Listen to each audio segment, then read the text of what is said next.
Tribune. Tribune. Tribune. Tribune. Tribune de l'ULB. Un point de vue. Un débat.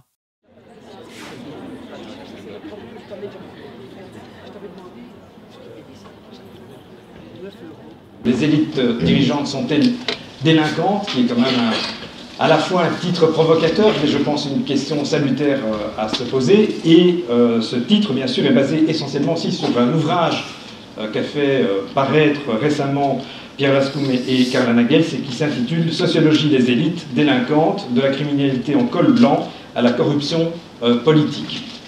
Alors c'est un sujet important, et j'insiste surtout sur cette première phrase qui est celle de la soirée de ce soir, donc les élites dirigeantes sont-elles délinquantes, puisque je me rappellerai toujours, dans un pays où la corruption fait profusion, à savoir l'Italie, où un certain nombre de dirigeants politiques disaient « mais pourquoi moi qui ai fraudé, on me traite comme un délinquant? Pourquoi devrais-je aller en prison ?» Donc ça va effectivement pas de soi que quand on est dirigeant, on a le qualificatif de délinquant, délinquant ne pouvant nécessairement d'ailleurs être accolé qu'à personnes défavorisées, puisqu'on ne peut pas considérer les autres comme étant des personnes qui délinquent à partir du moment où elles enfreignent la loi. Alors je suis très heureux d'accueillir Karla Nagels et Pierre Lascoum. Karla Nagels est docteur en criminologie, et elle est professeure à l'Université libre de Bruxelles, à l'école de criminologie. Elle a publié un certain nombre d'ouvrages, en disant d'une certaine manière, elle a fait deux carrières. La première était plutôt sur la jeunesse, puisqu'elle a publié un ouvrage qui s'intitule « Jeunes, violence et société », qui est paru en 2003. Et puis, en 2007, elle a copublié « Jeunes à perpète, problème de génération ou génération à problème ». Comme elle avait travaillé avec moi, à un moment donné, elle a dit « je vais changer de sujet et je vais travailler sur les élites délinquantes ». Et donc, elle a aussi commencé à travailler avec Pierre Lascoum. Pierre Lascoum, qui est directeur de recherche CNRS au Centre d'études européennes à Sciences Po Paris. Et Pierre Lascoum est vraiment quelqu'un de très connu dans le domaine de l'analyse des politiques publiques. Et je voudrais juste citer quelques ouvrages. Je ne vais pas tous les citer parce que la liste est vraiment très très longue. Mais il y a certains ouvrages qui sont vraiment des ouvrages de référence. Je pense notamment à Agir dans un monde incertain, essai sur la démocratie technique avec Yannick Barth et Michel Canon en 2014. Le développement durable, une nouvelle affaire d'État avec Laure Bonneau, publié aussi en 2014. L'instrumentation de l'action publique, controverse, résistance et effet avec Charlotte Alpin et Patrick Le Gallès, qui est, je dirais, un ouvrage vraiment de référence. Aujourd'hui, c'est un ouvrage qui est dans l'ensemble des bibliographies qui sont imposées aux étudiants en sciences politiques. Action publique et environnement en 2012. Je vais leur céder la parole pour 45 minutes. Ils vont présenter leur ouvrage et d'une certaine manière répondre aussi aux interrogations qui sont sous-jacentes au titre de notre conférence, et ceci sera suivi d'un débat de 45 minutes. Et je précise aussi, au terme duquel il y aura un verre qui sera offert par la PSPR, que je demanderai d'ailleurs à Fabrice Dalloz, au terme de la conférence, de venir présenter en quelques mots. Je vous souhaite une excellente conférence et je donne la parole à Karla Nagels. Alors, quand même, d'abord un bref aparté sur le titre. Les élites sont-elles délinquantes? La question, c'est évidemment, peuvent-elles être délinquantes comme toutes les classes sociales? Les élites peuvent transgresser les règles. Ce n'est pas parce qu'on est une élite qu'on est d'office délinquant. Comme disait Andrea, ce n'est pas parce qu'on est pauvre qu'on est d'office délinquant par ailleurs. Alors, l'ouvrage qu'on a coécrit, c'est vraiment une coproduction, puisqu'on a écrit cet ouvrage à quatre mains, ce qui nous différencie des autres ouvrages sur le marché, surtout anglo-saxons, qui sont des readers et qui sont des compilations d'articles de différents auteurs. L'ouvrage qu'on a écrit a en fait un seul objectif, qui était, enfin pas plusieurs objectifs, mais celui-là prédominant, c'était de faire le point sur les connaissances scientifiques dans le domaine et d'écrire évidemment un ouvrage en français. Donc il ne visait pas à apporter des connaissances nouvelles, mais bien à faire un tour d'horizon de ce champ de recherche qui existe maintenant depuis une centaine d'années et qui a produit des connaissances, qui a qui a fait des terrains de recherche vraiment intéressants, mais qui ne semble pas intéresser ni le monde scientifique, ni les acteurs politiques au sens large.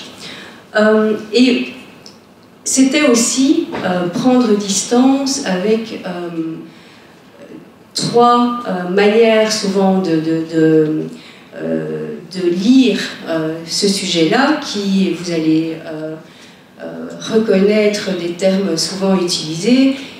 Soit il y a des pommes pourries, hein, certains membres d'une profession sont en effet les pommes pourries de cette profession, soit ils sont tous pourris, ça c'est quelque chose qui aujourd'hui est extrêmement à la mode, une lecture où tout le monde qui fait partie du mal, les banques c'est tous des pourris, on sait comment ça fonctionne, les politiques c'est tous des pourris, etc., etc. Soit alors une lecture qui est aujourd'hui moins prégnante mais qui a été fort utilisée surtout à la fin du 19e siècle, début du 20e siècle, ce sont des forbans des affaires. Donc ils utilisent le monde des affaires pour arriver à leur propre fin. Donc ils instrumentalisent ce monde pour arriver à en faire quelque chose. L'originalité, je pense aussi, de notre ouvrage, et ça tenait un peu à notre spécificité, c'est nos deux objets sur lesquels on travaillait, c'est le fait aussi qu'on a voulu regrouper ce qui se connaissait en matière de criminalité économique et financière et ce qui avait été écrit sur le domaine de la corruption, domaines qui sont toujours traités séparément. Donc vous avez énormément d'ouvrages sur la corruption, vous avez des ouvrages sur la criminalité économique et financière, mais vous n'avez pas des ouvrages qui, nous semble-t-il, semblent pour nous relativement évident, qui traitent les deux sujets sur un pied d'égalité, qui regarde ce qui est semblable, ce qui est différent, etc. Quand je dis, ou plutôt non, pas quand je dis, je recommence ma phrase. Les points qui quelque part méritent d'être soulignés au bout de cet ouvrage, c'est en tous les cas, nous on a appris plein de choses, vraiment. Donc ça, et ce qui nous semble vraiment étonnant, c'est qu'il y a un écart manifeste entre des moments de visibilité importants des phénomènes et depuis très longtemps, déjà au 19e siècle par exemple, la presse s'intéresse beaucoup aux élites, aux transgressions qui a lieu dans ce milieu, etc. Donc des moments, des visibilités, des scandales qui apparaissent à intervalles vraiment réguliers et la faiblesse de la réaction sociale qui est tout aussi manifeste. Et cet écart, entre autres, a pour conséquence qu'à chaque nouveau scandale, on redécouvre le même problème. Et donc, ça nous a fait penser, ou ça nous a fait réfléchir à quelque chose qui était déjà mis en avant par Edwin Sutherland, qui est quand même le père fondateur de notre discipline, qui en 1949 sort un ouvrage là-dessus, et qui montrait qu'on avait affaire un peu au problème de la poule et de l'œuf, qu'en fait, puisque la réaction sociale était faible, l'opinion publique semblait estimer que ces phénomènes n'étaient pas importants, et inversement, puisque l'opinion publique semblait estimer que ces phénomènes n'étaient pas importants, la réaction sociale était faible.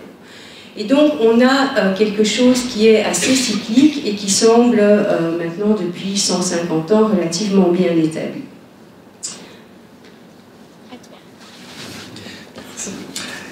L'autre remarque sur les travaux qui existent, c'est d'une part, ce que l'on observe, c'est que peut-être l'idée que vous avez dans la tête, c'est que Carla comme moi, nous sommes d'affreux gauchistes. Moi, c'est normal, c'est ma génération, vieux 68 ans. Et Carla, après avoir eu une carrière tout à fait honorable, se serait laissée détourner par des positions radicales. Donc il y a un peu ce lieu commun que finalement travailler sur les élites économiques, c'est forcément avoir un point de vue très critique, très radical.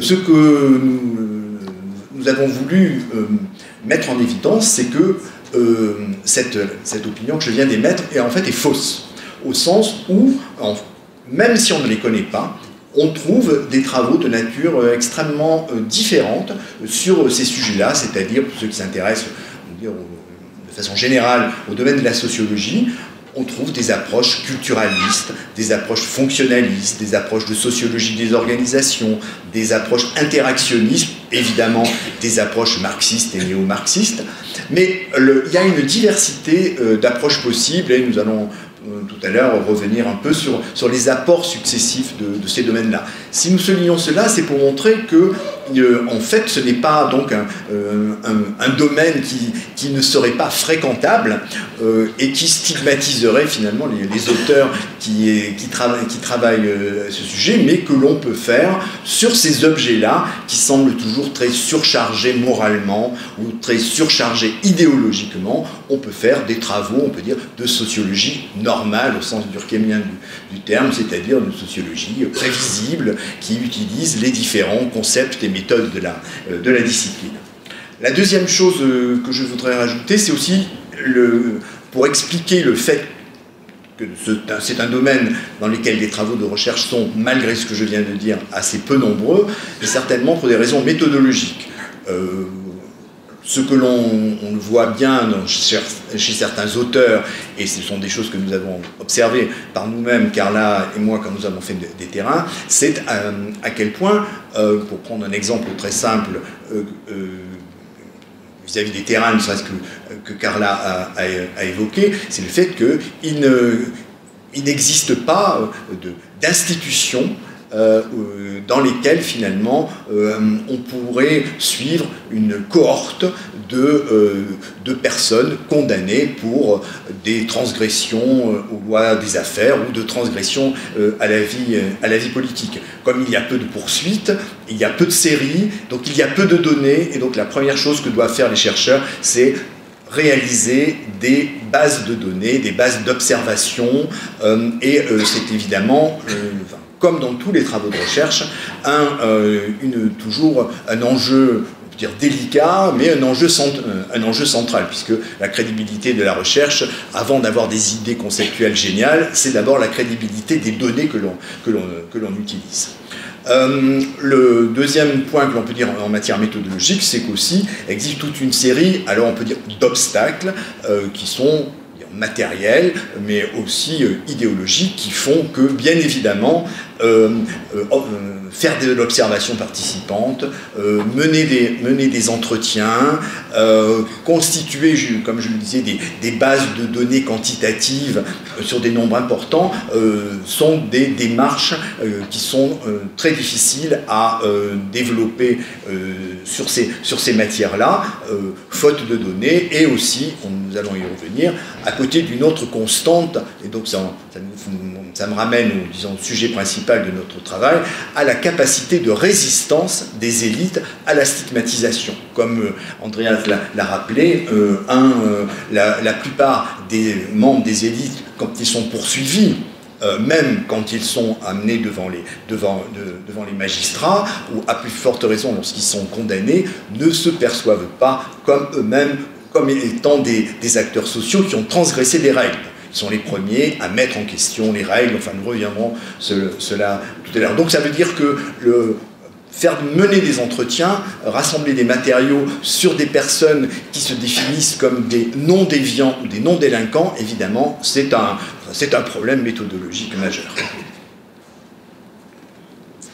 Alors, on va quand même, je vais faire un tout bref encart sur de quoi on parle, parce que nous, là on a fait un titre assez sexy, sociologie des élites délinquantes, mais de quelles élites on parle et puis de quelle délinquance il s'agit, parce que c'est quand même des enjeux relativement importants dans ce champ.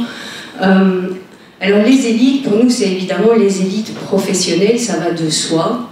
On travaille sur, non pas ce que les élites font dans leur vie privée, mais on travaille sur le fait qu'elles assument des fonctions dirigeantes et des fonctions de décision dans les organisations, quel que soit ce type d'organisation.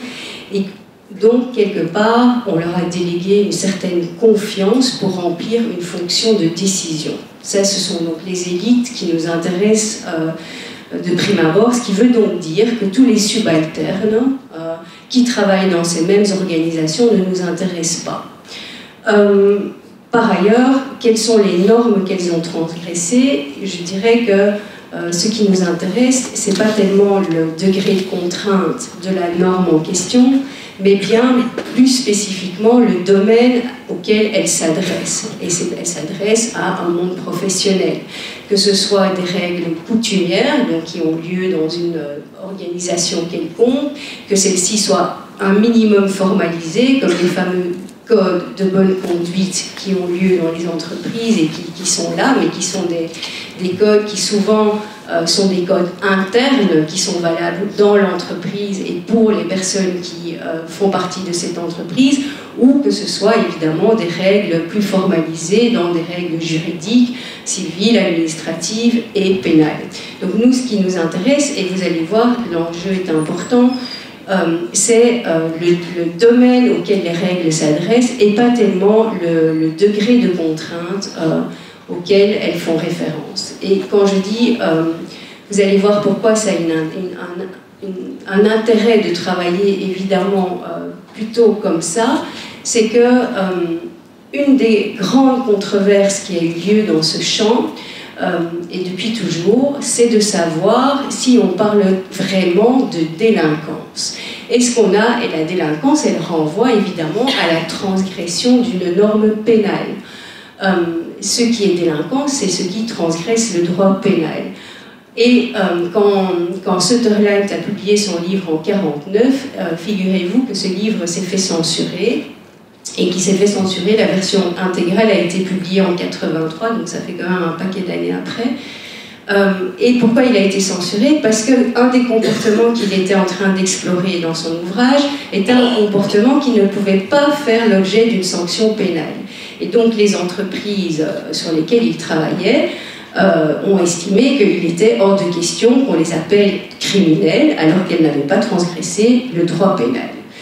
Alors, dans ce débat-là, en fait, il y en a déjà deux. Le premier débat, c'est que la majorité de la... Si on peut dire que chez Sutherland, et ça c'est un vrai débat, si on s'intéresse à des règles qui ne sont pas pénalement sanctionnables, ça a évidemment pour nous un intérêt de travailler là-dessus, parce que les élites ont la capacité d'échapper à la transgression pénale. Elles sont capables de transformer des actes qui sont des actes délinquants en des actes déviants. Nous avons aujourd'hui, bêtement dans la... Enfin, pas aujourd'hui, mais de manière générale depuis quelques mois, dans la presse un exemple flagrant, c'est la différence entre ce que SwissLeaks nous montre et ce que LuxLeaks nous met en avant. C'est-à-dire que SwissLeaks, il s'agit bien d'actes pénalement répréhensibles, de la fraude sociale. D'ailleurs, nous avons entendu qu'il y avait des juges d'instruction qui se saisissaient en Belgique de la banque HSBC et qui allaient la poursuivre et poursuivre les clients.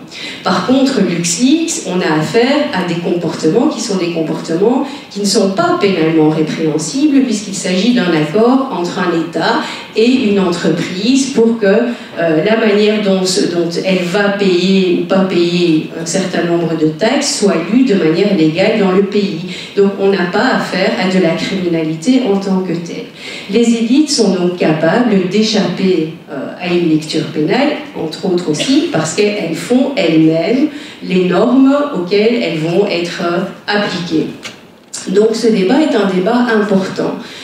Une autre lecture est une lecture qui permet d'envisager le fait qu'on a une norme pénale, mais souvent cette norme pénale, elle est prise en charge par d'autres systèmes juridiques. Et donc l'enjeu qui est porté là, c'est tout l'évitement du pénal. Donc c'est le fait qu'en effet, nous avons affaire bien à des infractions, bien à des choses qui pourraient être poursuivies par le pénal, mais qui ne le sont pas, parce qu'elles sont prises en charge à d'autres niveaux juridiques et qu'elles sont traitées par d'autres systèmes juridiques. C'est le cas, par exemple, de toutes les inspections sociales en Belgique qui règlent la grande majorité des cas elles-mêmes sans passer par le pénal et qui vont se servir du pénal pour faire autre chose. C'est donc un premier débat et un débat qui nous semble, en tous les cas, pas toujours abordé de manière très claire, entre autres dans les médias. Un autre débat du champ, et qui nous semble aussi important, c'est de savoir si on a affaire à des acteurs ou à des actes.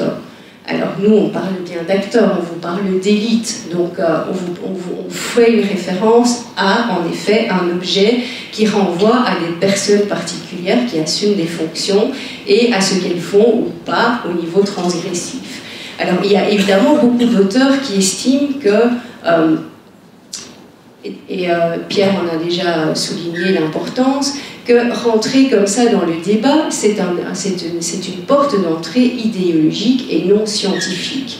Et en effet, quand on s'intéresse aux actes et qu'on regarde qui commet ces actes, on se rend compte que ce n'est pas les élites. Et donc, vous voyez, il y a un réel enjeu scientifique à montrer que quand en effet, on prend au sérieux cette distinction acte-acteur, que la majorité des personnes qui commettent des actes bien définis, ce ne sont pas des élites. Ce sont plutôt des personnes qui sont issues de la classe moyenne, voire des cols bleus. Et donc, c'est un enjeu évidemment important. Or, nous, on estime, ou en tous les cas, on a estimé, c'est la position qu'on a défendue, que rentrer par les élites, ça avait quand même une importance. Parce que les élites semblent, et beaucoup de travaux de sociologie de l'éducation et de la psychosociologie mettent ça en avant, semblent avoir un rapport extrêmement particulier aux règles et aux normes. Elles sont socialisées dans un milieu où, dès le départ, la compétition est mise en avant comme un principe effectif de différenciation. Elles semblent socialisées dans un milieu où, pour elles, il est évident qu'elles sont des personnes, entre guillemets, à part. Mais elles semblent aussi, entre guillemets, avoir un rapport à la norme qui est négociable. C'est-à-dire que souvent, et quelque part, pour les personnes ici qui ont des enfants, je pense que je ne vais pas vous apprendre des choses nouvelles. Souvent, quand on dit à un enfant, et qu'on fait partie de l'élite, et je fais partie de l'élite, c'est évident, c'est évident qu'avec ma fille, je lui ai toujours dit pourquoi elle ne pouvait pas faire les choses. Tu ne peux pas manger des chips à 18 heures, parce qu'à 19 heures, nous passons à table et que tu n'auras plus faim et que tu dois manger des choses saines. Donc je lui explique toujours pourquoi je lui interdis quelque chose. Mais par là même, disent les sociologues de l'éducation, par là même, je crée un rapport aux normes particuliers. C'est-à-dire que si la norme n'est pas légitime à ses yeux, elle est transgressable. Et en effet, les élites semblent avoir un rapport relativement particulier aux normes et semblent, selon différentes études menées, plus facilement tricher quand ça leur rapporte quelque chose que d'autres classes sociales, par exemple. Alors, quand on dit ça, on dit rapport aux normes particuliers, mais ce qui est surtout particulier, c'est que c'est elle qui crée les normes pour les autres. Mais c'est aussi elle qui semble trouver que les normes sont valables pour les autres, mais pas pour elle. Et donc il y a, voilà, là tout un enjeu qui nous semble quand même important à relever, d'où l'idée que travailler sur les élites, même si l'approche par les actes est extrêmement riche, peut avoir un intérêt. Est-ce que je suis censée faire autre chose encore? Je ne me souviens plus. À toi, vas-y pour la réaction, je ne sais pas.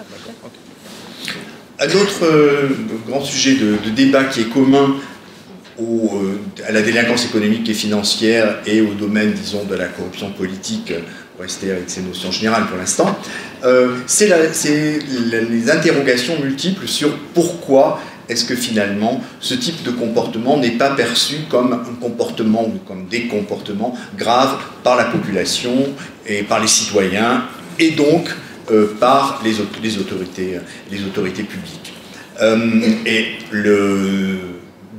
Donc le raisonnement est que bien qu'il existe des normes qui interdisent certains types de pratiques, certains types de violations, donc quand elles sont des violations commises par les élites, la plupart du temps sont perçues avec dans un registre de gravité ou d'une façon beaucoup moins, disons, dramatisante que lorsqu'il s'agit de transgressions commises par des membres des classes populaires ou des classes moyennes.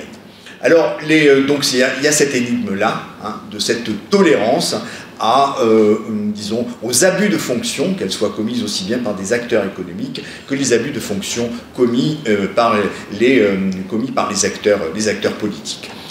Donc, quand un assez grand nombre de travaux ont essayé d'expliciter les raisons qui expliquent cette faiblesse de la réaction sociale. Alors je ne donne que les principaux éléments, mais on peut en distinguer 5. Le premier, c'est la question de la perception. Quand on mène des enquêtes où on demande à des personnes de classer toute une série de comportements, depuis par exemple fumer une cigarette dans un lieu public jusqu'à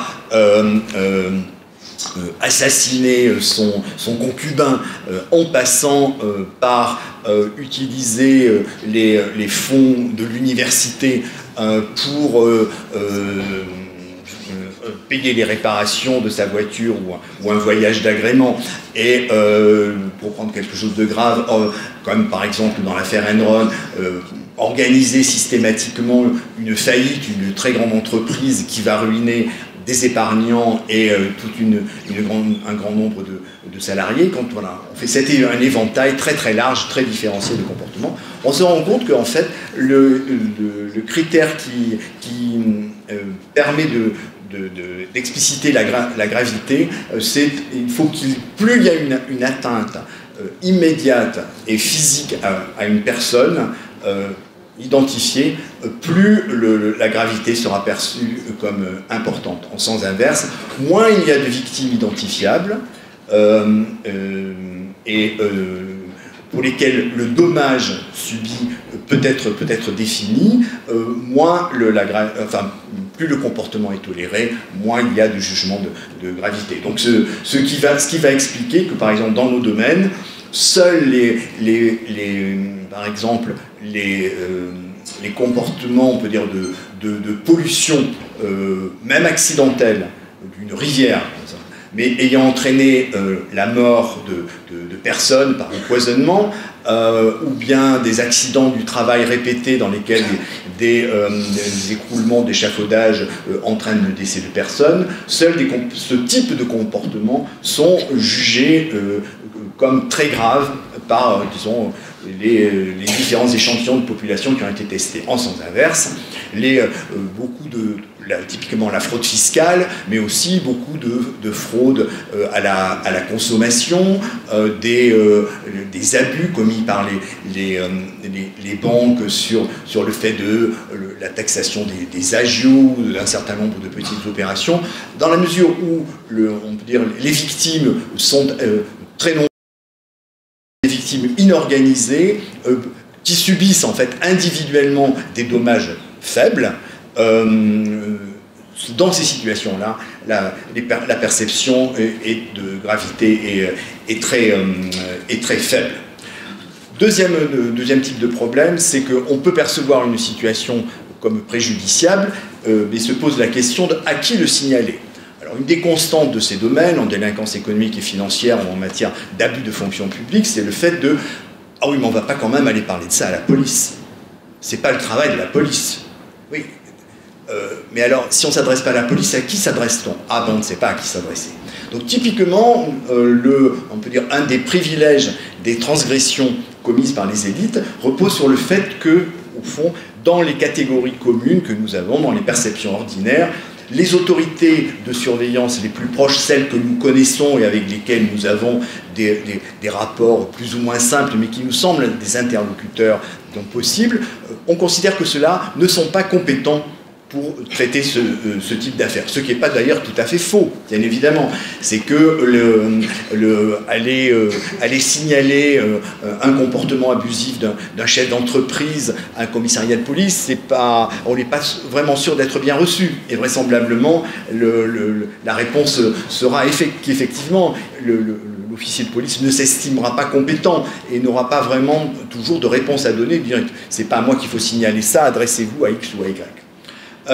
Le troisième élément qui est important, c'est que aussi dans tous ces domaines existe toute une série de structures spécialisées qui traitent des comportements, déviants, voire délinquants, que ce soit par exemple les questions de non-respect des règles de concurrence, des règles d'entente, que ce soit toutes les atteintes à la hygiène et sécurité du travail, que ce soit les atteintes en matière d'environnement, mais que ce soit aussi pour le non-respect des règles en matière de financement des campagnes ou des partis politiques. Chaque fois, il y a dans la plupart des pays, il y a des organismes spécialisés, mais qui sont des organismes techniques et qui ont, la plupart du temps, un mode de fonctionnement qui est tout à fait autre que celui des autorités de police.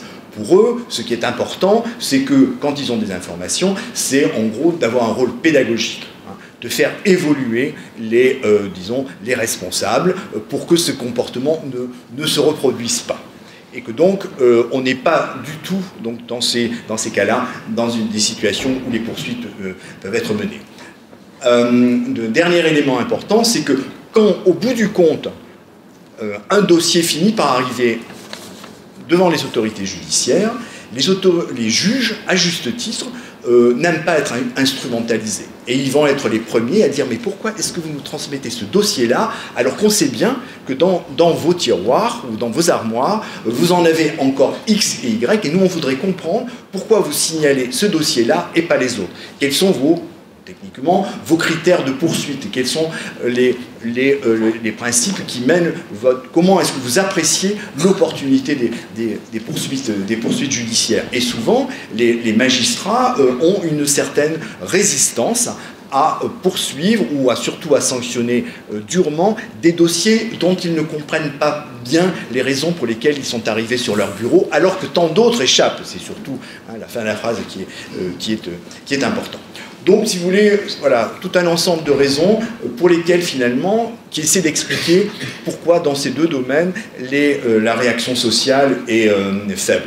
Donc, pour finir avec cette première partie générale, si vous voulez, notre souci a été de dire, même si apparemment, quand on parlait des dirigeants économiques et financiers et des dirigeants politiques, ce sont des acteurs sociaux extrêmement différents, en même temps, quand on les regarde par rapport aux responsabilités qu'ils exercent, aux responsabilités de direction, à ce moment-là, on peut trouver toute une série de points communs dans leur transgression, mais aussi dans, finalement, la façon dont la société réagit ou pas à leur transgression.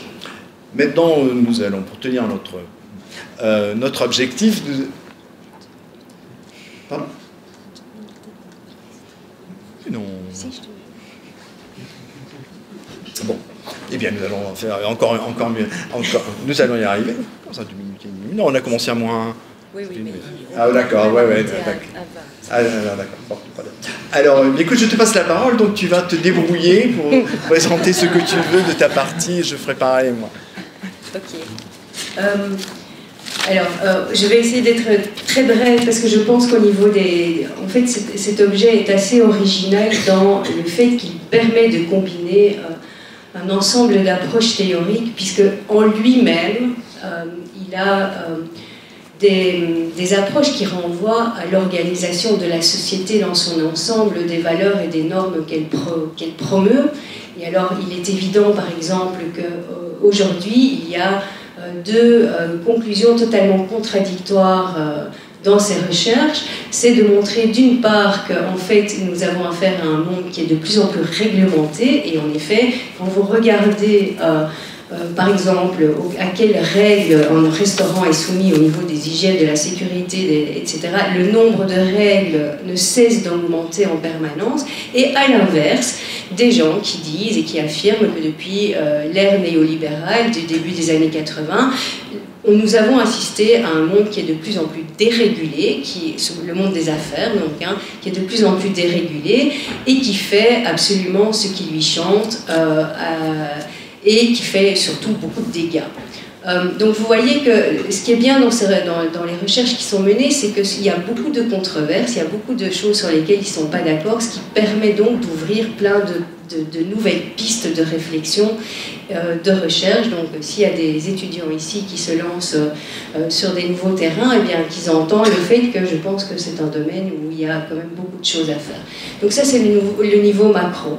Le niveau méso, c'est le niveau de l'entreprise elle-même. Alors une entreprise, par définition, c'est un système culturel extrêmement puissant. Par exemple, bêtement, même nous, je veux dire, à l'ULB, on devient une entreprise, on est soumis un peu à la même chose, c'est-à-dire, par exemple, nous faisons du team building. Le team building, c'est ça, le team building, c'est faire partie d'une entreprise, respecter ses valeurs et ses normes, et on fait tous partie de la grande, belle maison ULB, et par là même, il y a un ensemble de choses que nous sommes amenés à devoir respecter. Alors, évidemment, ce cadre institutionnel, ce cadre culturel, a aussi des conséquences, et des conséquences fortes à partir du moment où un individu est amené à complètement s'identifier à son entreprise, et ça arrive de plus en plus dans le domaine, entre autres, des grandes multinationales où les individus voyagent beaucoup avec leur entreprise, leur famille sous le bras, etc., et finissent par estimer que leur entreprise, c'est eux, et eux, c'est leur entreprise, et que donc quand leur entreprise est en difficulté, ils sont tout à fait capables d'assumer, de transgresser les règles pour se sauver et sauver l'entreprise par la même occasion. Et puis, il y a le niveau individuel. Le niveau individuel reste un niveau d'analyse aussi important, puisque cette question est toujours là. Oui, mais enfin, quelqu'un qui vit dans la même société, qui est membre de la même entreprise, c'est pas pour ça qu'il transgresse toujours les normes et qu'il vit toujours dans les mêmes situations. Ce qui amène parfois certains courants à défendre que la criminalité économique et financière, la corruption, sont des objets particuliers qui méritent une explication particulière. À l'inverse, et ça c'est des positions que Pierre assume aussi, et je pense moi aussi, à l'inverse, c'est de dire, ben non, ce qui est particulier dans cet objet-là, c'est bien la réaction sociale qui est différente par rapport au type de transgressions qui sont commises. Et comme le dit Pierre très bien dans un article, c'est le syndrome Téflon, c'est l'étiquette du délinquant, l'étiquette délinquante ne colle pas. Ne colle pas, et à tel point que même quand ils sont incarcérés, en effet, ce sont des personnes qui continuent à se vivre comme non délinquantes. Ce qui est quand même étonnant. Je veux dire, quand vous êtes en prison, continuer à affirmer que vous n'êtes pas délinquant, c'est quand même difficile à tenir. Mais regardez l'exemple d'un des responsables, toujours chez Enron, prenons Enron cette fois-ci, il a quand même fait 12 ans de prison. 12 ans de prison, c'est pas rien. Il est ressorti de prison, il a trouvé du travail, et vous savez c'est quoi son nouveau travail? Il est consultant en éthique des entreprises. Ceci n'est pas une blague, c'est exact, c'est vrai. Il suffit d'aller le voir sur le site, et je vous jure que Andrew Fastow est consultant en éthique d'entreprise. Et pour vous dire que, évidemment, il a des choses à dire, je n'en doute pas, il a sûrement plein de choses à dire sur l'éthique des entreprises, mais c'est étonnant qu'il trouve du travail et qu'il arrive en effet à se recycler sans aucun problème et être invité dans les plus grandes universités pour faire en effet des présentations, des conférences sur l'éthique des entreprises. À toi. Je rajouterai deux points pour finir. Il y a aussi dans les résultats de tous ces travaux une dimension, disons, qualifiée de rapport à la politique.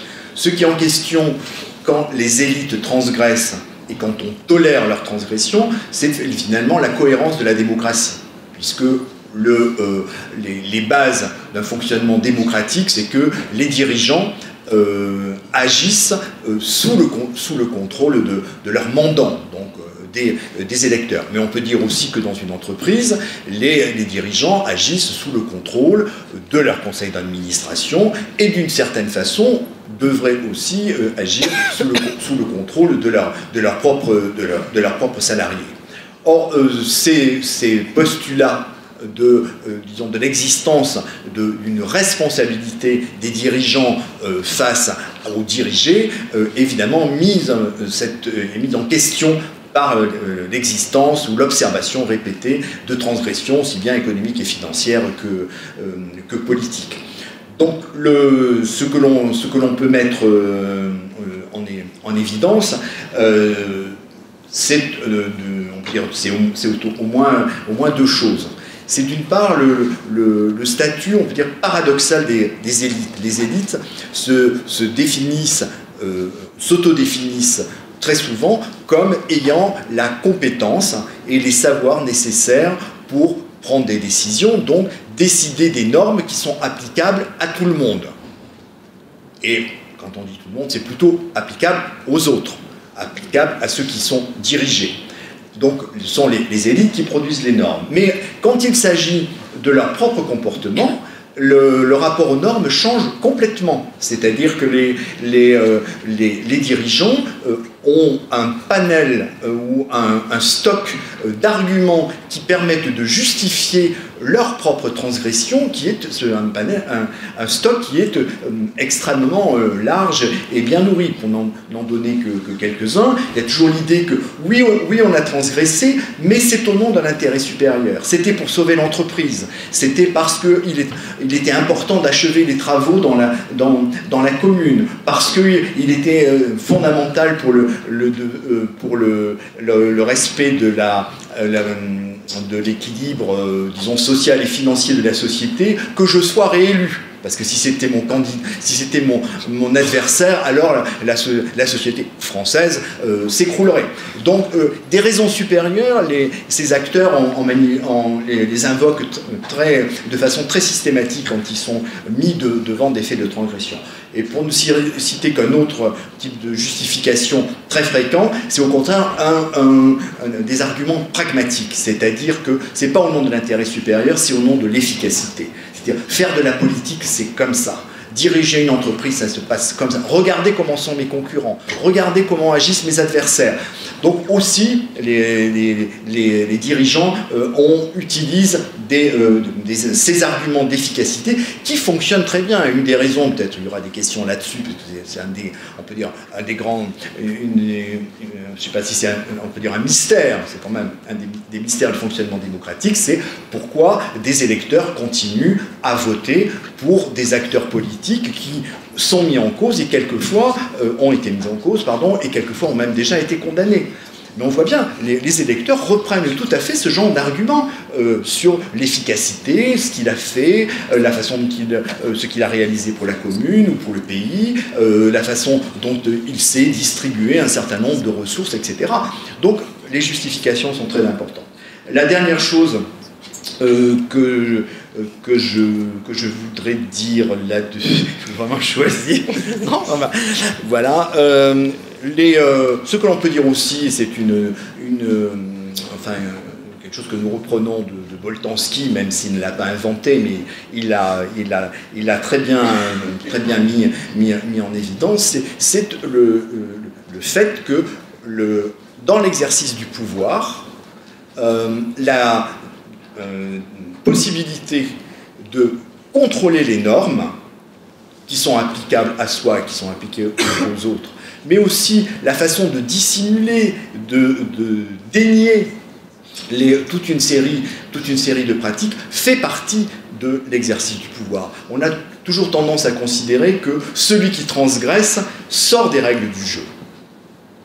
Or, ce que Boltanski met en évidence, ce qui n'est pas radicalement neuf, mais qui est important à entendre, c'est qu'au contraire, c'est que les transgressions font d'une certaine façon partie de l'exercice même du pouvoir. Et il suffit de voir comment les États, par exemple, eux-mêmes, peuvent avoir des pratiques transgressives par rapport aux propres lois nationales. Il suffit de regarder les fonctionnements de certains services de police particuliers ou de certaines opérations menées par les États, justifiées toujours au nom de l'intérêt supérieur, de lutte contre le terrorisme ou de lutte contre tel ou tel groupe ou telle ou telle personne. Par exemple, pour revenir à des choses qui sont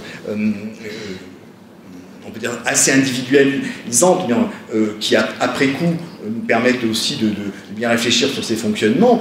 Par exemple, l'ancien président de la République, François Mitterrand, a mis énormément d'énergie en termes de mobiliser des acteurs, mais aussi beaucoup d'argent, mais également a conduit à transgresser toute une série de règles pour simplement que n'apparaisse pas le fait qu'il avait une enfant naturelle avec laquelle il continuait à avoir des relations. Donc alors que c'est quelque chose qui relève du privé, en fait, ce qui a posé problème, c'est qu'il ait engagé l'appareil d'État dans la dissimulation et l'entretien de cette situation-là. Donc simplement pour donner cet exemple-là, pour faire comprendre que la transgression est dans un certain nombre de cas interne à l'exercice du pouvoir. Merci.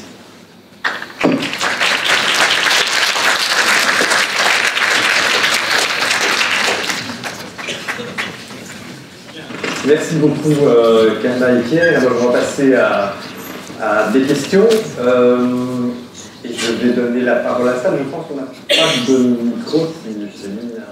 Donc voilà, je vous donne la parole. Je propose de prendre plusieurs questions à la fois et pour répondre, donc, une première vague de 3-4 questions. Et comme vous avez fait quand même une présentation, je dirais, très cadrée, en donnant surtout les éléments explicatifs, peut-être que dans les questions viendront aussi des exemples concrets par rapport auxquels ils viendront se confronter à certains éléments que vous avez énoncés. Alors, qui veut poser une première question? Oui, je vous en prie. Voilà, donc je voulais vous poser une question par rapport à ce que vous venez de dire à l'instant. Pourquoi cette tolérance des gens par rapport aux élites qui sont prises la main dans le sac, entre guillemets, ou qui sont coupables de faits de corruption. Et je pense que, enfin, moi, mon impression, c'est que soit elles l'assument dans certains cas, et bon, elles vont jamais, je pense, dire qu'elles se considérer comme des escrocs, éventuellement des délinquants, mais elles vont, comme vous l'aviez dit, trouver une justification, dédramatiser leurs actes, trouver un intérêt supérieur qui justifie d'avoir de s'être sali les mains, entre guillemets, ou alors la grande excuse de l'efficacité. Mais j'ai l'impression, en Belgique en tout cas, que souvent certaines personnes ont aussi recours à la stratégie de l'ignorance. Je ne sais pas si vous avez pu constater ça dans certaines mesures, du genre « Ah, je ne savais pas en fait que je ne pouvais pas utiliser cet argent pour... Voilà. Je ne savais pas que je pouvais cumuler telle casquette avec telle position. » Et j'ai l'impression que ça, c'est une stratégie qui passe assez bien auprès de l'opinion populaire, en tout cas. Ah oui, en fait, ils ne savaient pas populaire, en tout cas, qu'avec cet argent-là, et se faire réélire éventuellement, comme vous le disiez, comme une lettre à la poste aux prochaines élections, ou utiliser l'effet norme, non, tout le monde le fait, donc pourquoi est-ce que moi je ne le ferais pas alors que quelqu'un à ma place le fait, par exemple. Est-ce que vous pensez qu'il y a une certaine tolérance pour ce genre de justification-là aussi? Merci. Une autre question, monsieur? Moi, j'ai été professeur dans cette faculté pendant 30 ans, mais depuis 10 ans, je suis régulièrement à la pension. Mais je voudrais d'abord remercier les deux conférenciers pour la manière extraordinairement vraie. Moi, j'ai été donc chef d'entreprise, j'ai été professeur, mais je reconnais bien comment ça se passe. Alors, je vais commencer par vous répondre très simplement. C'est le nombre de gens qui ont peur. La peur et la façon, vous ne vous rendez pas compte. Moi, j'ai encore connu la guerre. Mais la façon, la peur qu'on avait des Allemands ont fait que des gens ont eu des comportements tout à fait scandaleux. Même, je ne sais pas si vous vous rappelez de ça, mais les chefs, c'est Perelman qui parle, c'est Perelman qui me l'a expliqué. Les responsables de la communauté juive avaient recommandé aux gens d'aller s'inscrire au commissariat parce que sinon les Allemands auraient pu se fâcher. Donc c'est absolument extraordinaire. Bien moi je vous assure, dans le monde de l'entreprise, il y a la peur. La peur que le fait que vous ne soutenez pas votre hiérarchie fait que vous allez casser votre carrière et vos différents. Il y a aussi une autre chose qui est intéressante, c'est, moi j'ai bien connu Rico. Est-ce que je peux vous demander de poser une question peut-être? On va pouvoir... Non, donc, moi, la question que je pose, c'est le fait qu'on ne respecte pas les règles. Et pour moi, une chose qui rend toute l'économie extraordinairement, comment dirais-je, inefficace. et que par conséquent, c'est vraiment tragique que le respect des règles ne soit pas renforcé. Est-ce que vous êtes d'accord avec ça?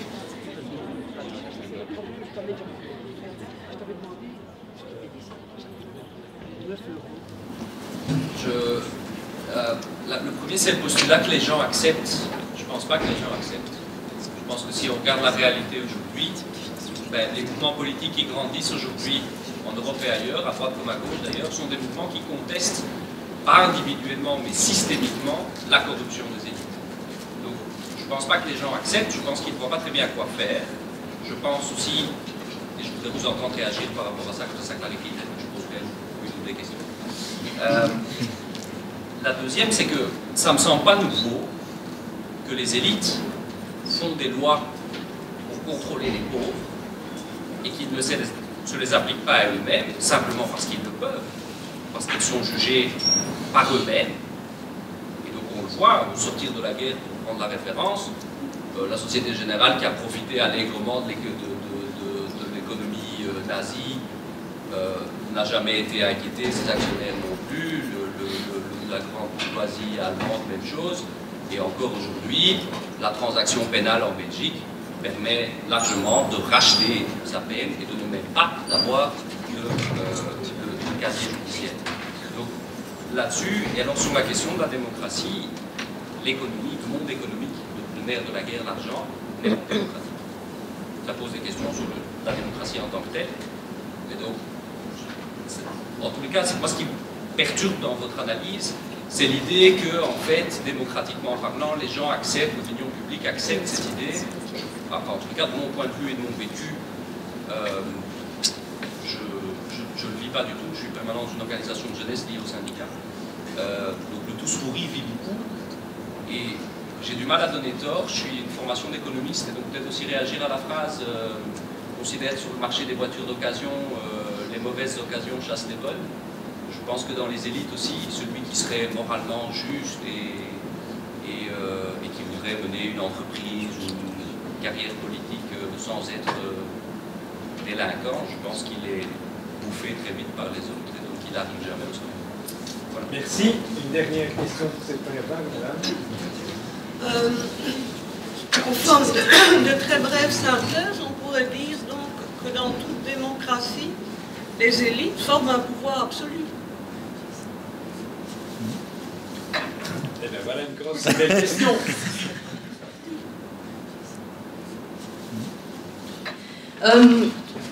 Alors,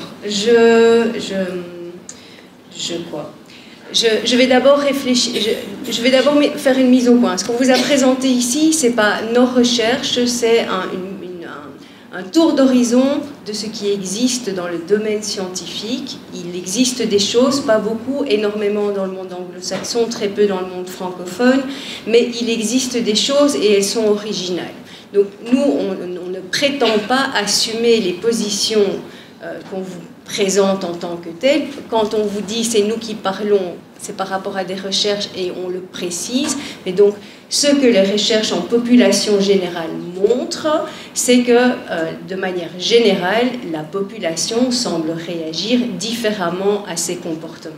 Alors, il est vrai que je ne peux pas vous donner des recherches récentes. C'est-à-dire que peut-être bien que la crise de 2007-2008 et les conséquences désastreuses qu'elle continue à avoir fait qu'aujourd'hui, il y a une autre manière peut-être de percevoir ces conduites. Dans certains pays, peut-être plus que dans d'autres, etc. Moi, pour le moment, tout ce qu'on peut dire, c'est qu'en effet, depuis les années 60, 70, 80, on a des sortes de cycles qui font qu'à un certain moment, il y a un intérêt public pour ces questions-là, avec en effet, par exemple, après l'histoire du Watergate, etc., une effervescence et qui se reflète même sur les recherches scientifiques, c'est-à-dire qu'il y en a plus à ce moment-là, et puis tout le monde se rendort, fait des gros dodos, et on recommence à découvrir un même problème 20 ans ou 30 ans après. Donc moi je ne dis pas que peut-être qu'aujourd'hui il existe en effet une nouvelle effervescence et qu'elle est peut-être différente de celle qui a eu lieu jusque les 150 dernières années. Je vous avoue que je l'espère. sincèrement, mais je ne peux pas vous l'affirmer, par contre. Je n'ai pas d'informations qui me permettent de venir vous dire c'est comme ça ou ça n'est pas comme ça. Alors, est-ce que les élites... bon, alors, sur la question de la transaction pénale, je reviens très brièvement là-dessus, parce que c'est évidemment en Belgique une question d'actualité, une grande question d'actualité. Je voudrais juste dire, et n'entendez pas ce que je ne dis pas, ok ? Je voudrais juste dire que la transaction pénale, elle permet aussi à d'autres acteurs du système judiciaire à faire fonctionner le système, alors qu'ils se retrouvent devant des juges qui ne condamnent jamais. Donc la transaction, aujourd'hui, elle a une double fonction. Elle permet, en effet, aux riches diamantaires, à notre comment il s'appelle de nouveau ? Enfin, vous voyez qui je parle. Notre COSAC, là, de pas payer, enfin, de payer une somme quand même relativement importante et d'être sorti d'affaires et de ne pas rentrer dans le système pénal. Mais elle permet aussi à des acteurs judiciaires, entre autres tout ce qui concerne le domaine social, d'arriver à faire des choses avec des gens, alors que normalement, quand on arrive devant un magistrat, il acquitte pratiquement tout le temps. Parce que ce n'est pas un magistrat qui est spécialisé dans le domaine des affaires sociales et que lui, il vient de condamner 2 violeurs, 3 bazars, 4 machins, et que quand il a affaire à un problème qui a trait au droit social, il s'en fout. Donc la transaction pénale, elle est aussi utilisée autrement, et donc je pense que c'est dangereux de le prendre que dans la version qu'elle permet d'échapper, enfin qu'elle fait en sorte que les riches échappent à la justice pénale. Dans le même ordre d'idée, la position que moi je défends, et à mon avis je suis différente de vous pour ça, c'est que moi je ne veux pas la prison pour les pauvres, mais je ne la veux pas pour les riches non plus. Donc je trouve que la question de la pénalisation et du fait qu'il faut absolument que quelque part le bâton aille dans l'autre sens, c'est qu'on arrête de taper sur les petits et qu'on commence à taper sur les gros, je ne suis pas sûre que c'est une position éthique et idéologique que moi j'ai envie de défendre. Mais ça, chacun a sa position. Donc voilà. Pierre, tu te débrouilles avec le reste. Alors je vais compléter sur les justifications. Effectivement, j'en ai présenté 2, mais vous avez raison au sens où une des justifications fréquentes, au sens de ce qui s'observe.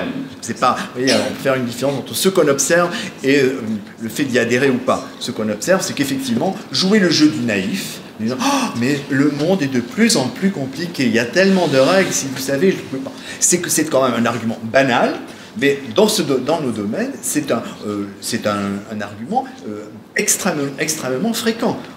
Face à la législation fiscale, aux législations en matière de respect de la concurrence, etc., il y a toujours l'idée que finalement, la mobilité des règles ou leur nouveauté finalement explique leur faible degré de respect. Il y a une autre chose que l'on peut aussi ajouter en termes de... on peut faire le lien avec ce que vous disiez, monsieur, sur la peur. Une des on peut dire des justifications possibles aussi, c'est celle de, finalement, l'idée qu'il y a un intérêt supérieur, maintenir la survie de l'entreprise, maintenir la cohérence de la nation, et invoquer ce type de valeur est, on peut dire, typiquement un argumentaire qui vient souvent à l'appui de justification. Par exemple, de justification de transgression.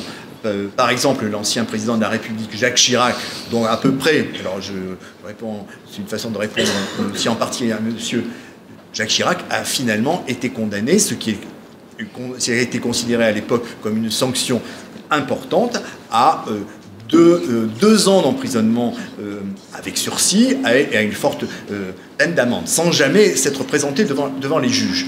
Mais pour la plupart, la majorité des Français, Jacques Chirac garde une image extrêmement positive. Et si l'on faisait s'il y avait un questionnaire sur Jacques Chirac a-t-il ou non été condamné, je pense qu'une majorité des Français considérait qu'il n'a pas été condamné. Donc juridiquement, ils ont tort, mais sociologiquement, ils ont raison.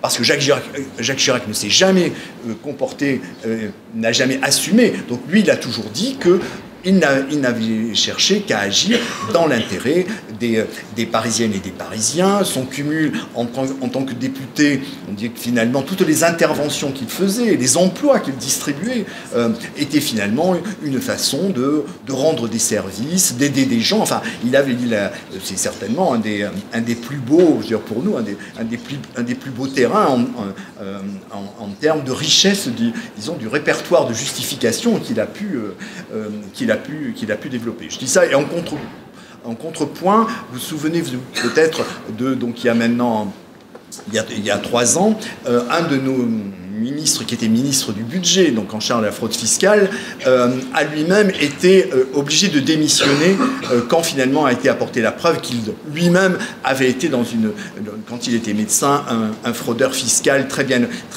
organisé. Alors lui a fait juste l'inverse. Lui, au contraire, il a joué, et vous voyez, c'est aussi finalement une autre forme de justification, il a joué la culpabilité à mort. C'est-à-dire qu'il a assumé sa faute, sa très grande faute, sa part d'ombre. Hein, et entendez bien, j'ai trouvé ça génial, il m'a fallu, je ne sais pas, plusieurs années pour bien entendre ce qu'il disait. Il assumait sa part d'ombre, Et si je vous dis, vous voyez, il a son pardon, voilà. Hein, devant une grande chaîne de télévision, à la grandeur, etc. Donc c'est aussi une façon finalement de dire, finalement, voilà, il a avoué. Il s'est, on peut dire, autoflagellé, l'absolution sociale est donnée. Donc, pourquoi est-ce que les juges viendraient les poursuivre après ça? Alors, je vais faire un lien entre donc, la question sur la peur et puis ce que vous disiez, monsieur, sur les nouveaux mouvements sociaux et des groupes politiques émergents qui, finalement, entre autres choses, dans leur critiquent les différentes formes de corruption et d'abus de fonction. On peut dire, c'est vrai, on est dans une période, mais vous voyez, c'est en années que ça se compte. Souvenons-nous de l'Italie et de ce qui est arrivé à Berlusconi, les nombres d'années qu'il a fallu pour que finalement, malgré toutes les mises en cause judiciaires qu'il avait, finalement les Italiens cessent de voter pour lui. Et dans le cas de la future élection présidentielle française, l'ancien président de la République et futur candidat de l'UMP a au moins 7 procédures en cours contre lui, dont certaines sont assez bien caractérisées. Le fait, par exemple, sur la façon dont il n'a pas réglé lui-même il a dépassé ses comptes de campagne, il n'a pas remboursé, etc. Bon. Mais quand on parle de tolérance, c'est le fait que... Non, je vous parle, monsieur. D'accord. Ah bon, d'accord. Ah oui, d'accord. Non, je vous voyais absorbé par votre iPhone. Ah d'accord.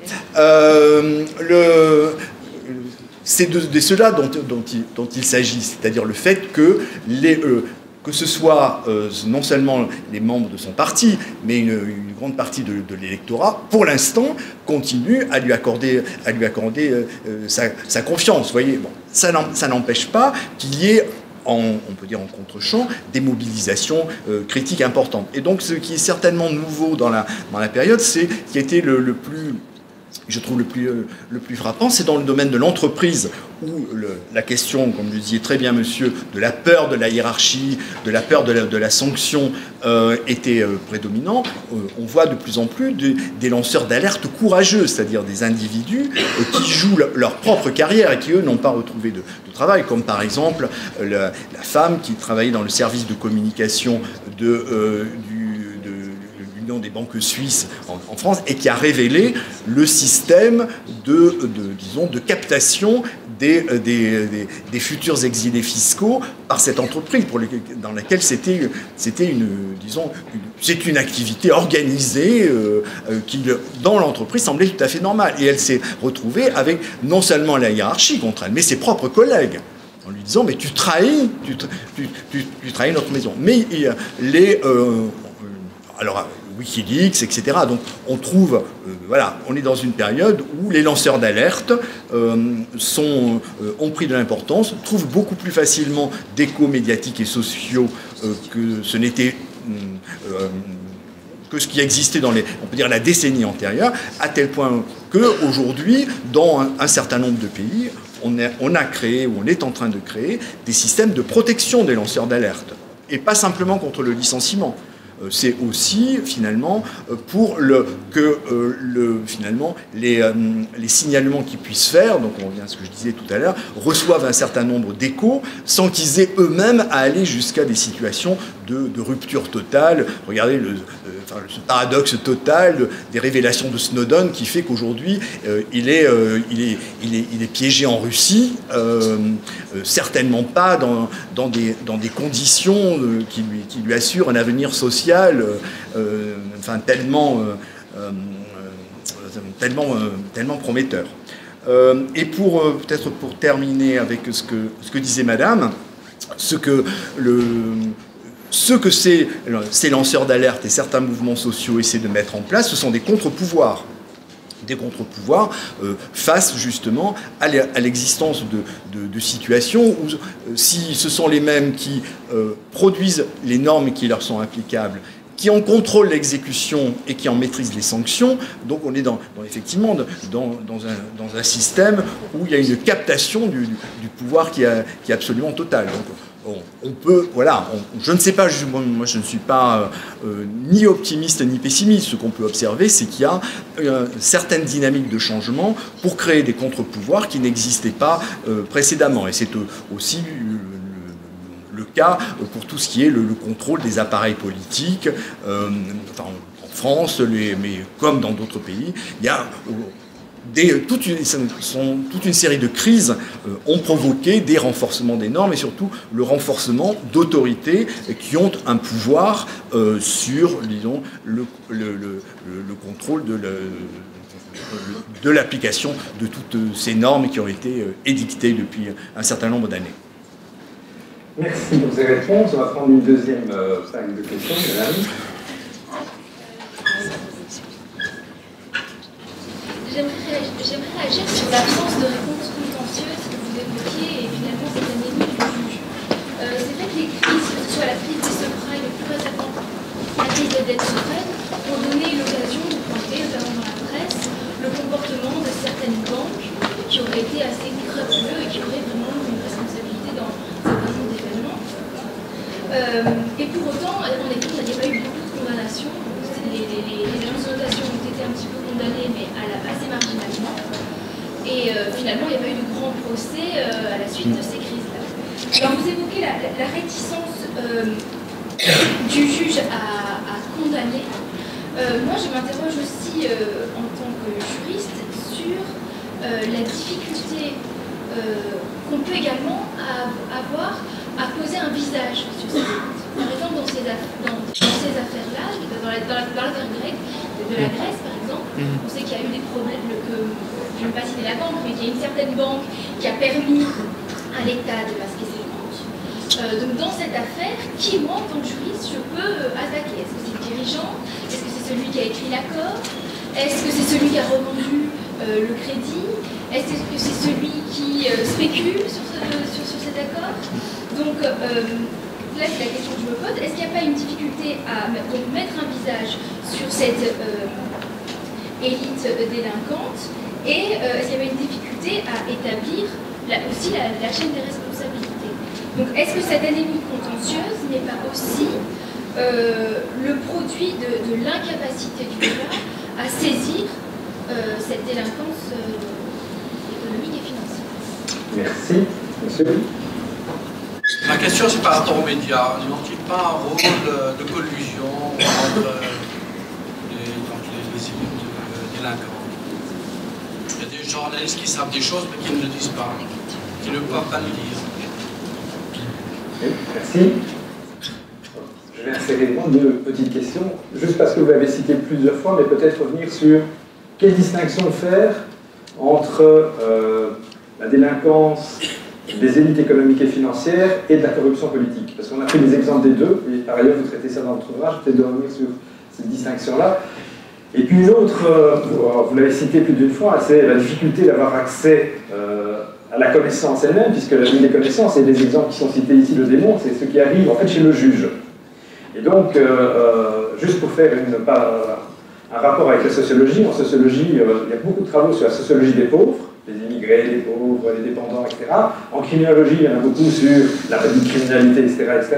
Mais on sait aussi très bien qu'il y a très peu de choses dans les agendas de recherche eux-mêmes qui concernent ce type de délinquance-là. Donc, au-delà de l'accès à la connaissance, n'y a-t-il pas aussi une priorité qui n'est pas affirmée du tout sur le fait qu'on a besoin de connaissances sur ces sujets, qu'ils soient une connaissance scientifique et pas une médiatique et juridique d'autre part. Voilà, c'était juste pour voir s'il y avait d'autres questions qui pouvaient émerger. Oui. J'ai entendu beaucoup parler que les pauvres et les gens du peuple ne réagissent pas, n'osent pas réagir. Maintenant, j'ose espérer que l'ensemble des élites ne sont pas des pommes pourries, comme vous les avez appelées. Pourquoi alors est-ce qu'à ce moment-là, les élites non pourries ne réagissent pas elles-mêmes? Voilà, peut-être cette deuxième vague de questions. Oui, si tu veux. Alors peut-être juste, donc la question de la justice, moi, évidemment c'est une question qui nous semble essentielle, qu'on a résumée tout de suite en 30 secondes, qui est une question qui, pourquoi est-ce que la justice pénale a tant du mal de se saisir de ces affaires? Alors, je pense que dans ta question, il y en a plusieurs. C'est-à-dire, la première, c'est parle-t-on de la justice pénale ou parle-t-on d'autres systèmes juridiques? Je pense que cette question-là, elle est vraiment importante à mesurer, parce que justement, la justice pénale, elle doit faire d'autres choses que les autres systèmes juridiques, et dans ces autres choses, elle doit entre autres prouver l'intentionnalité. Et l'intentionnalité, dans ce genre d'affaires, c'est extrêmement difficile à prouver. Alors, pour sortir de ton histoire de la crise grecque, des subprimes, de ce que tu as mis en avant comme difficulté à arriver à montrer un visage, et donc de quel visage va-t-on parler, ça concerne plein d'autres problématiques. Par exemple, dans l'affaire de l'amiante, hein, à Turin, il y a eu un gros procès, et pour finir, ça a donné lieu à un non-lieu, mais enfin, il y a eu beaucoup d'histoires qui se sont passées, et une des difficultés dans ces maladies-là, c'est d'arriver à prouver qui va être responsable. Est-ce que c'est le chef qui a dirigé l'entreprise entre 1970 et 1975, ou est-ce que c'est celui qui a dirigé l'entreprise entre 1975 et 1985, ou est-ce que c'est... Et donc, tu as la même logique, c'est-à-dire la difficulté à mettre un visage et à pouvoir trouver un individu, voire plusieurs individus, à assumer une certaine responsabilité, une certaine culpabilité. Alors évidemment, je pense que la question, elle est aussi liée au droit pénal. Le droit pénal est construit d'une certaine manière, qui fait que ce genre d'affaires ont du mal à s'ajuster à l'intérieur du droit pénal. Et peut-être, ça c'est une question, peut-être qu'il a été construit comme ça, pour ça. Voilà, ça c'est une autre piste de la question du double système de justice mis en avant entre autres par Michel Foucault. Peut-être qu'il existe pour ça et qu'il est plus facile, voilà. Et c'est pas pour rien, donc alors aussi, que le droit administratif s'en saisit plus facilement, parce qu'il a un ensemble de choses qu'il ne doit pas amener pour pouvoir quand même réagir.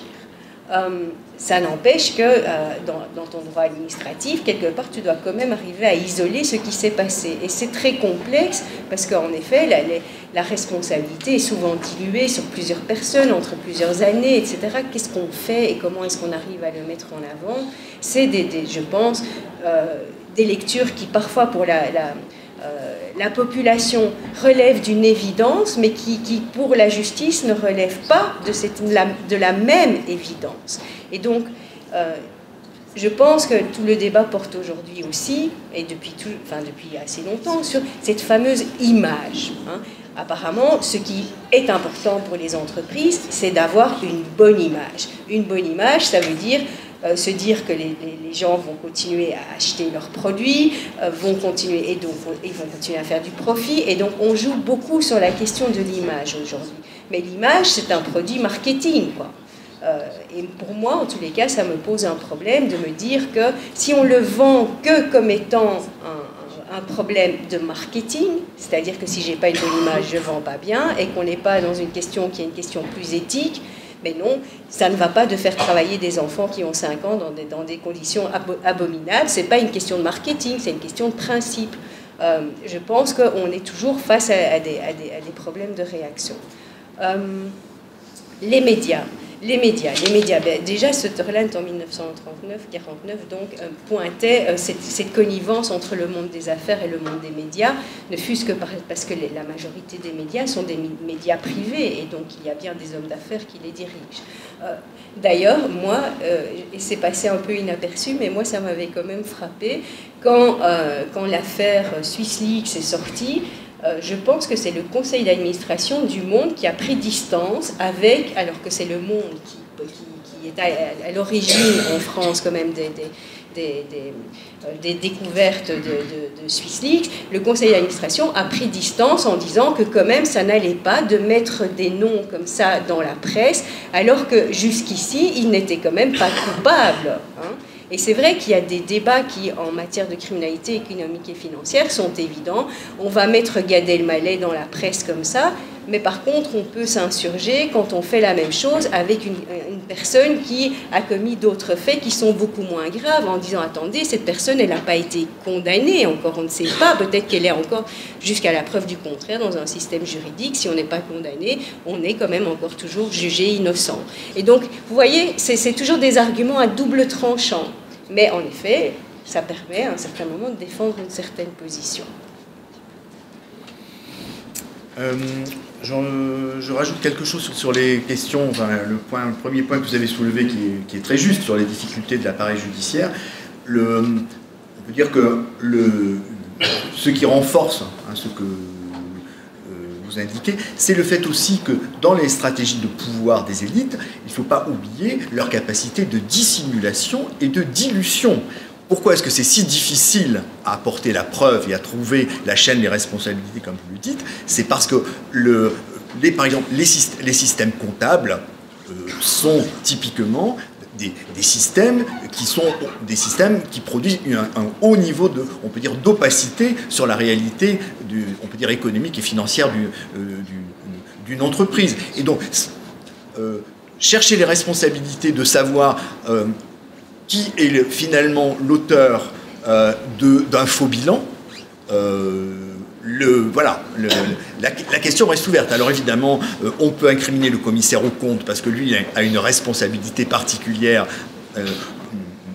lorsqu'il avalise des comptes, mais au sein de l'entreprise, est-ce qu'on va s'arrêter à la mise en cause du directeur des affaires financières? Est-ce que finalement c'est pas son sous-directeur en charge de ceci et de cela, etc. Donc chaque fois, effectivement, on est affronté au fait que les organisations, dans leur fonctionnement, sont aussi très souvent soucieux de ne pas laisser de traces et à ce que finalement des décisions qui sont critiques pour les organisations n'apparaissent pas. C'est aussi le cas dans le parti politique, par exemple, avec les dépassements des frais de campagne de la campagne Nicolas Sarkozy, où aujourd'hui les magistrats ont mis en cause, bien sûr, le responsable financier de la campagne, puisqu'il y en a un, mais celui-ci ne veut pas porter le chapeau seul. Il dit, mais moi j'ai fait ça parce que les principaux conseillers de Nicolas Sarkozy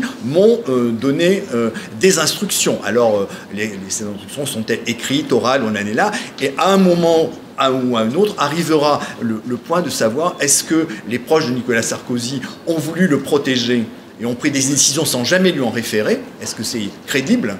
Ou bien est-ce qu'on peut penser que, ne serait-ce qu'informellement, il a été aussi au courant qu'ils avaient explosé le plafond des comptes de campagne. Donc, apporter des preuves, c'est certainement, dans ces domaines-là, extrêmement difficile, parce qu'aussi, donc, les pratiques ordinaires sont aussi des pratiques qui sont quand même très vigilantes à ne pas laisser de traces, contrairement à ce qui se passe pour disons, souvent pour les délinquances, les formes de délinquance plus ordinaires. L'autre chose que je dirais, c'est que aussi sur les sanctions, ce que je ne sais pas bien, on en est dans le droit pénal belge, mais il me semble qu'il existe aussi une responsabilité des personnes morales. Alors aussi, ce qui est intéressant, c'est que quand il y a des ressources qui permettent non pas de condamner des individus, mais de mettre en cause des organisations, donc des sanctions pénales pour les personnes morales, ou bien un certain nombre de sanctions économiques et financières du style sanctionner une entreprise qui de façon répétitive fait des atteintes à la concurrence, lui interdire l'accès au marché public, ou lui interdire l'accès à des commandes publiques, ou comme les États-Unis finalement ont fait pour les banques, en leur disant pourquoi est-ce qu'ils sont arrivés à leur faire lâcher leur dossier de clients américains ayant des comptes en Suisse, au Luxembourg, etc. C'est parce que là, pour eux, pour les Américains, et juste c'est sérieux, ils ont dit écoutez, voilà, si on n'a pas ça, on prononce une interdiction d'accès au marché financier américain.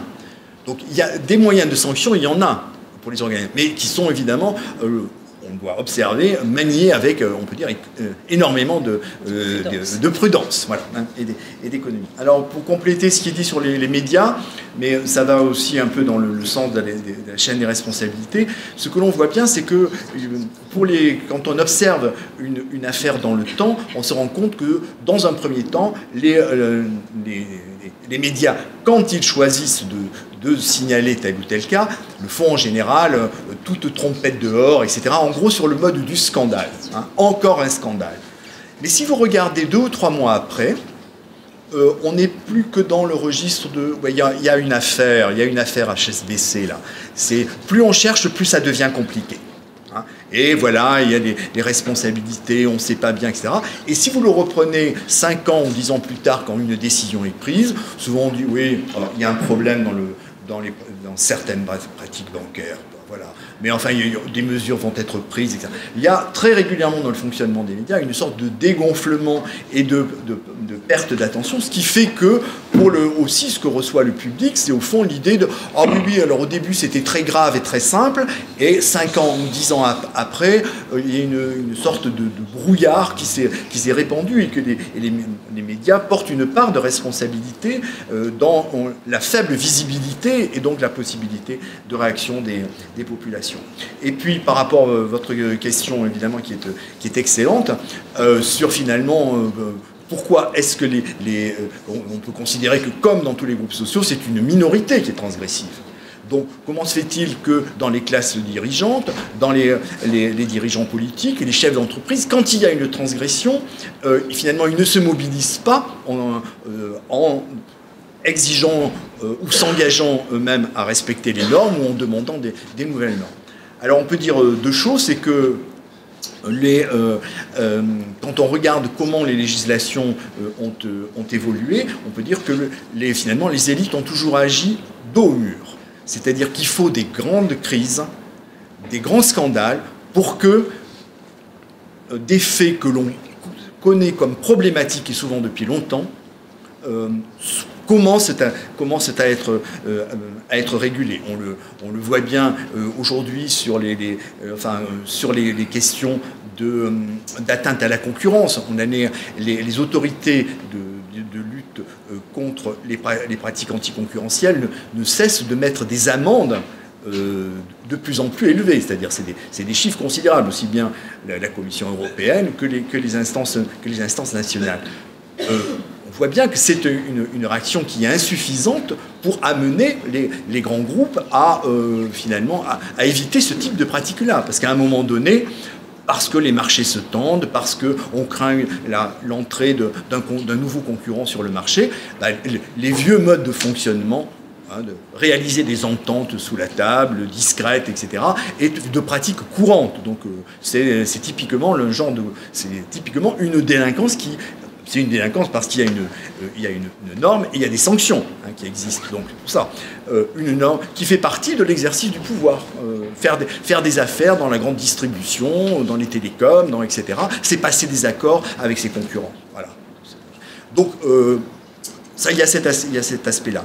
Il y a l'autre aspect, ce qu'on a pu relever, par exemple, à propos de l'affaire HSBC, mais c'est cette banque-là, ça pourrait être beaucoup d'autres, c'est à quel point la réaction des organismes bancaires est de dire « Ah mais non, c'est pas à l'État d'intervenir.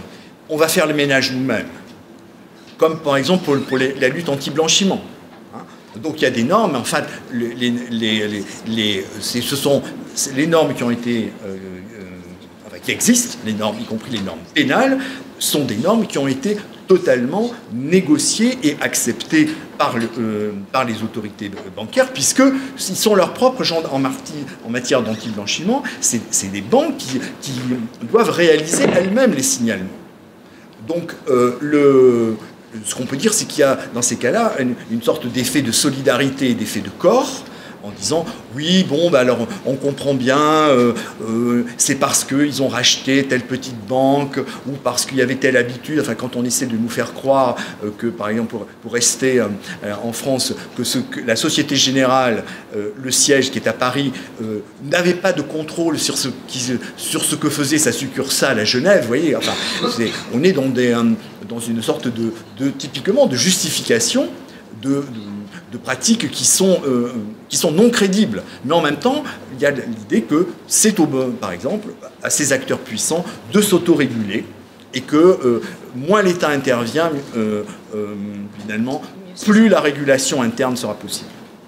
Remercions une fois encore Pierre Lascoum et Karla Nagels pour leur conférence de ce soir, et vous inviter aussi à vous procurer le livre, parce que vous allez voir, il y en a beaucoup plus dans le livre, même s'ils sont très proliques, quand ils parlent du peuple de ne pas s'arrêter, mais dans le livre c'est encore beaucoup plus démontré, et je ne peux que vous inviter donc à vous procurer cet ouvrage, mais aussi à suivre tous ceux qui iront vers l'Institut Nicolet maintenant.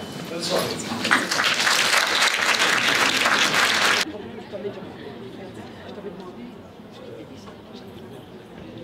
Tribune de l'ULB. Un point de vue. Un débat.